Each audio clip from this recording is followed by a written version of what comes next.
स्वागत है धर्मवीर भारती की कविता क्योंकि सपना है अभी भी की व्याख्या पढ़ेंगे। पहला पद है, क्योंकि सपना है अभी भी इसलिए तलवारें टूटी, अश्व घायल कोहरे डूबी दिशाएं, कौन दुश्मन कौन अपने लोग, सब कुछ धूमिल किंतु कायम युद्ध का संकल्प है अपना अभी भी, क्योंकि सपना है अभी भी। इसका भावार्थ इस प्रकार है कि कवि ने जीवन के संघर्ष को एक युद्ध बताया है कि एक समस्या हल होते ही दूसरी समस्या सामने आ जाती है।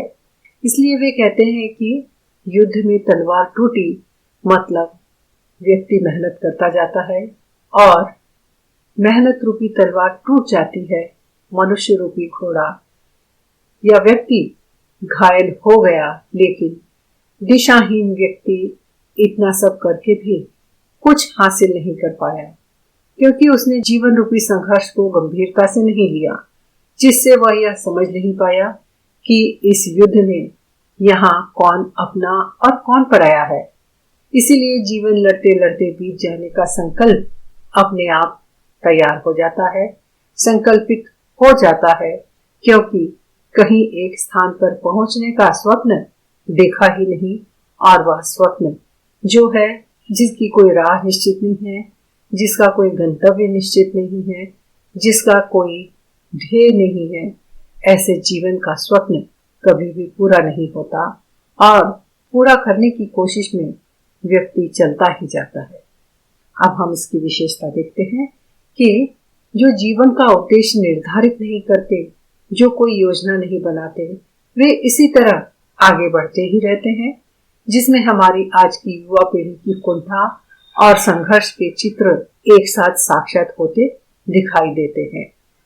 यहाँ आप कुछ कठिन शब्दों के अर्थ देख रहे हैं। आगे बढ़ते हैं, दूसरा पद देखेंगे। तोड़कर अपने चतुर्दिक का छलावा, जबकि घर छोड़ा, गली छोड़ी, नगर छोड़ा, कुछ नहीं था पास बस इसके अलावा, विधा बेला यही सपना भाल कर तुमने तिलक की तरह आंका था। एक युग बाद अब तुमको कहाँ याद होगा, किंतु मुझको तो इसी के लिए जीना और लड़ना है, धधकती आग में तपना अभी भी, क्योंकि सपना है अभी भी।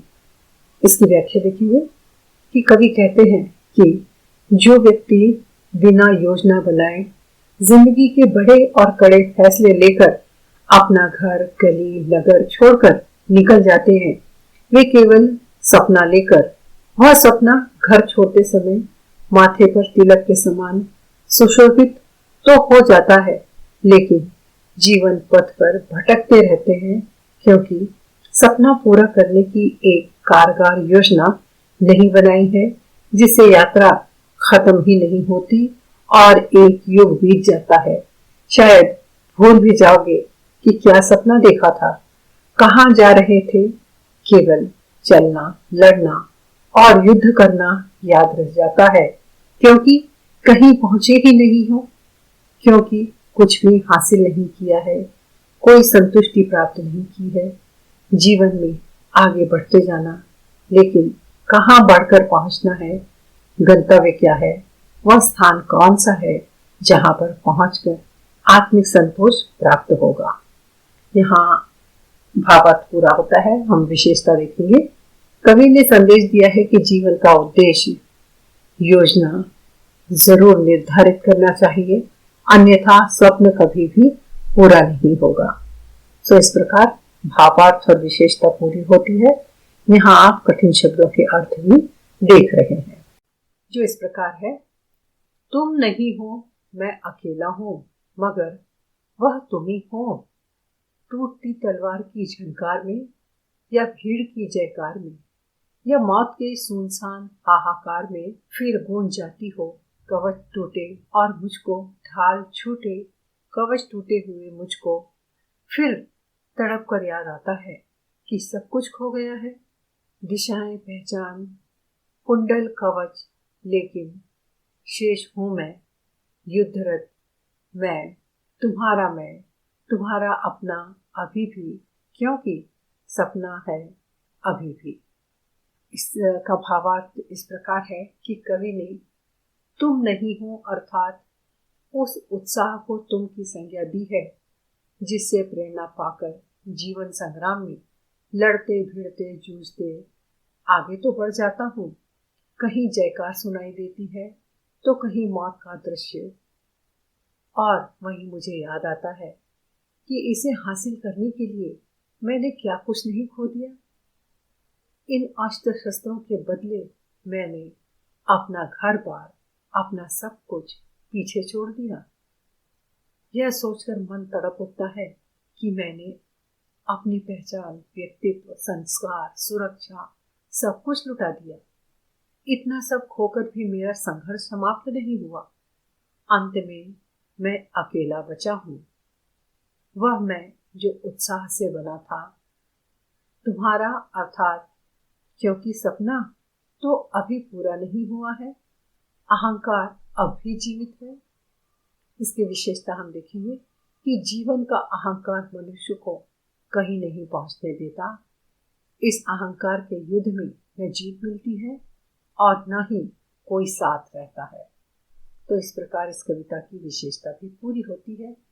एक यहाँ पर विशेष शब्द आया हुआ है कुंडल और कवच, जिसका अर्थ यहाँ पर संस्कार किया गया है। तो इसको हम इस प्रकार इसका शाब्दिक अर्थ न लेते हुए इसे इस प्रकार जोड़ेंगे कि जैसे कर्ण महाभारत का एक विशेष पात्र है जो कवच और कुंडल के लिए जाना जाता है, और जब वह जन्म लेता है तो जन्म से ही कवच और कुंडल धारण किए रहता है।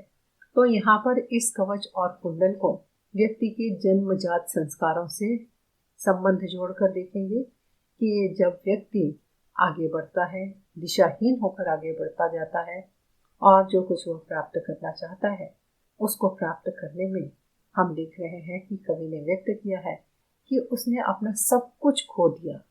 वे कहते हैं कि सब कुछ खो गया है, दिशाएं, पहचान, कुंडल, कवच, लेकिन शेष हूं मैं, अर्थात उसका सब कुछ खो गया है, यहाँ तक कि कुंडल और कवच भी। तो हम कुंडल और कवच को यहाँ पर जन्मजात संस्कारों से लेंगे कि उस स्वप्न को पूरा करने में मेरा सब कुछ, मेरे जन्मजात संस्कार भी मुझसे खो गए हैं। तो इस शब्द का हमने विशेष अर्थ देखा और इसके साथ ही तीसरे पद की व्याख्या, विशेषता और शब्दार्थ यहाँ पर पूरे होते हैं। अब हम आगे बढ़ते हैं और अंतिम और चौथा पद देखते हैं। इसीलिए तलवार टूटी, अश्व घायल, कोहरे डूबी दिशाएं, कौन दुश्मन कौन अपने लोग, सब कुछ धुंध धूमिल, किंतु कायम युद्ध का संकल्प है अपना अभी भी, क्योंकि सपना है अभी भी। तो इसका अर्थ पूर्ववत ही रहेगा पहले पद के जैसा। ये पहला पद और अंतिम पद है जो दोनों एक जैसे ही है, तो इनका अर्थ भी आप वैसा ही लिखेंगे। तो इसके साथ ही इस कविता की व्याख्या, सभी पदों की व्याख्या, विशेषता और शब्दार्थ पूरे होते हैं। अब हम अगली पाठ्य सामग्री की ओर आगे बढ़ते हैं। स्वागत है धर्मवीर भारती की कविता क्योंकि सपना है अभी भी की व्याख्या पढ़ेंगे। पहला पद है क्योंकि सपना है अभी भी इसलिए तलवारें टूटी, अश्व घायल, कोहरे डूबी दिशाएं, कौन दुश्मन कौन अपने लोग, सब कुछ धूमिल, किंतु कायम युद्ध का संकल्प है अपना अभी भी, क्योंकि सपना है अभी भी। इसका भावार्थ इस प्रकार है कि कवि ने जीवन के संघर्ष को एक युद्ध बताया है कि एक समस्या हल होते ही दूसरी समस्या सामने आ जाती है। इसलिए वे कहते हैं कि युद्ध में तलवार टूटी, मतलब व्यक्ति मेहनत करता जाता है और मेहनत रूपी तलवार टूट जाती है, मनुष्य रूपी घोड़ा या व्यक्ति घायल हो गया, लेकिन दिशाहीन व्यक्ति इतना सब करके भी कुछ हासिल नहीं कर पाया क्योंकि उसने जीवन रूपी संघर्ष को गंभीरता से नहीं लिया, जिससे वह यह समझ नहीं पाया कि इस युद्ध में यहाँ कौन अपना और कौन पराया है। इसीलिए जीवन लड़ते लड़ते बीत जाने का संकल्प अपने आप तैयार हो जाता है, संकल्पित हो जाता है, क्योंकि कहीं एक स्थान पर पहुंचने का स्वप्न देखा ही नहीं, और वह स्वप्न जो है, जिसकी कोई राह निश्चित नहीं है, जिसका कोई गंतव्य निश्चित नहीं है, जिसका कोई ध्येय नहीं है, ऐसे जीवन का स्वप्न कभी भी पूरा नहीं होता और पूरा करने की कोशिश में व्यक्ति चलता ही जाता है।